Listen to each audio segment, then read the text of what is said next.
नमस्कार सभी को। आज हम स्टार्ट करने जा रहे हैं इंडियन पॉलिटी के मोस्ट इम्पोर्टेंट वन लाइनर्स, जिसमें चैप्टर 1 है हमारा कॉन्स्टिट्यूशन डेवलपमेंट ऑफ इंडिया। उसमें पहला पॉइंट है कि रेगुलेटिंग एक्ट 1773 के according supreme court of India कहाँ पे एस्टेब्लिश हुआ था। ये एस्टेब्लिश हुआ था कलकत्ता में इन 1774। दूसरा पॉइंट है चार्टर एक्ट 1833 के अकॉर्डिंग इंडियन को पहली बार पार्ट बनाया गया था एडमिनिस्ट्रेशन का। थर्ड पॉइंट है इंडियन काउंसिल एक्ट 1892 ने ही अलाउ किया था डिस्कस करना बजट पहली बार और क्वेश्चंस पूछना एग्जीक्यूटिव से फर्स्ट टाइम। फोर्थ पॉइंट है गवर्नमेंट ऑफ इंडियन एक्ट 1919 ने इंट्रोड्यूस किया था बाइकैमरलिज्म और इसी ने इंट्रोड्यूस किया था diarchy system at provincial level.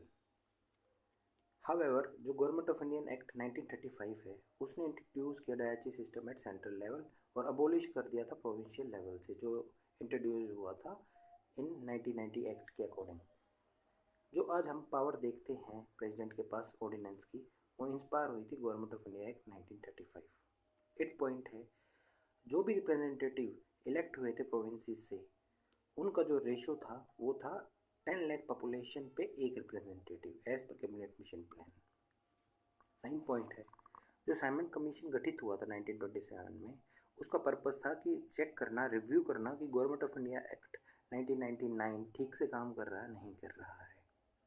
10 point है कौन सा ऐसा एक्ट है जिसने प्रोविजन किया था फेडरल गवर्नमेंट का ड्यूरिंग ब्रिटिश एरा। ये था गवर्नमेंट ऑफ इंडिया एक्ट 1935। इसी एक्ट ने गवर्नमेंट ऑफ इंडिया एक्ट 1935 ने ही जो कि एक प्रपोजल रखा था ऑल इंडियन फेडरेशन का, जो कि पूरा नहीं हो पाया था। उसके बाद जो नेक्स्ट पॉइंट है 12th पॉइंट, जो कि गवर्नमेंट ऑफ इंडिया एक्ट 1935 के अकॉर्डिंग ही जो आज हम डिवीजन ऑफ पावर देखते हैं सेंटर और स्टेट के बीच में। उसके बाद 13 पॉइंट है जो क्रिप्स मिशन 1942 है, उसने प्रपोज किया था कि हमें एक कॉन्स्टिट्यूएंट असेंबली को ड्राफ्ट करें। हाउएवर जो कैबिनेट मिशन प्लान 1946 है उसके अकॉर्डिंग कॉन्स्टिट्यूएंट असेंबली को ऑर्गेनाइज किया गया था। क्रिप्स मिशन ने तो प्रपोज किया था और जो बना था कॉन्स्टिट्यूएंट असेंबली वो था कैबिनेट मिशन प्लान के अकॉर्डिंग। जो पहली मीटिंग हुई थी कॉन्स्टिट्यूएंट असेंबली की वो हुई थी 9 दिसंबर 1946 और इसके जो कॉन्स्टिट्यूशनल एडवाइज़र थे वो BN राव थे। डॉक्टर राजेंद्र प्रसाद को परमानेंट चेयरपर्सन इलेक्ट किया गया था कॉन्स्टिट्यूएंट असेंबली का।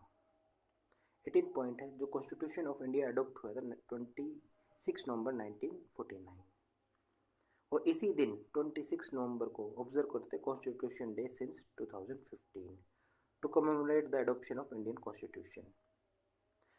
20th पॉइंट है कि कॉन्स्टिट्यूशन को बनने में 2 साल 11 महीने 18 दिन लगे थे।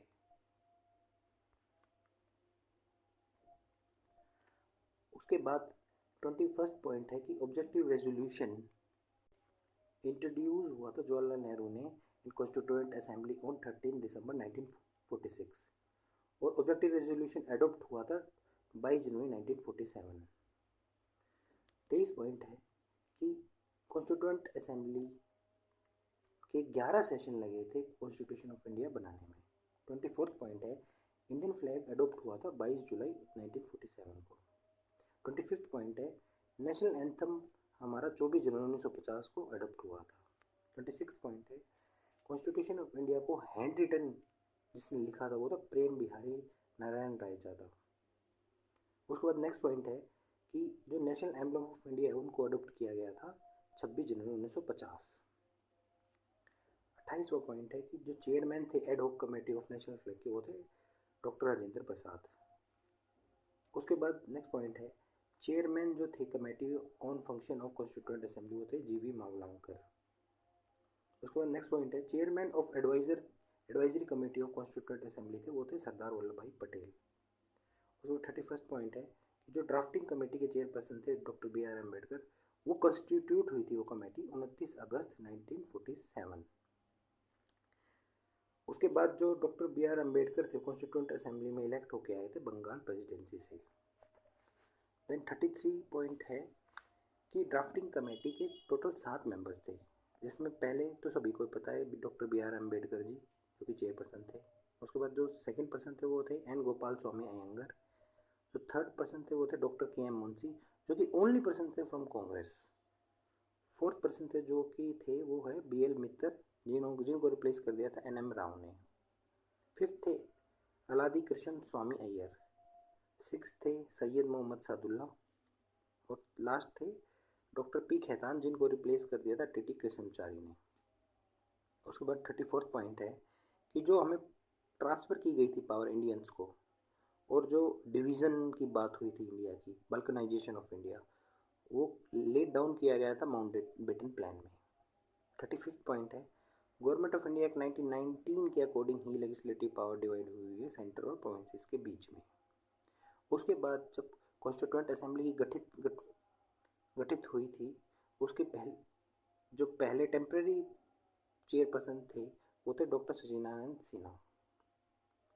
37 पॉइंट है टोटल 22 कमेटी अपॉइंट की गई थी असेंबली ने, उसमें से 8 मेजर कमेटीज़ थी, जो कि जिसमें 8 मेजर जो हैं वो हैं ड्राफ्टिंग कमेटी, तो सबको पता है कि BR अम्बेडकर जी चेयरपर्सन थे।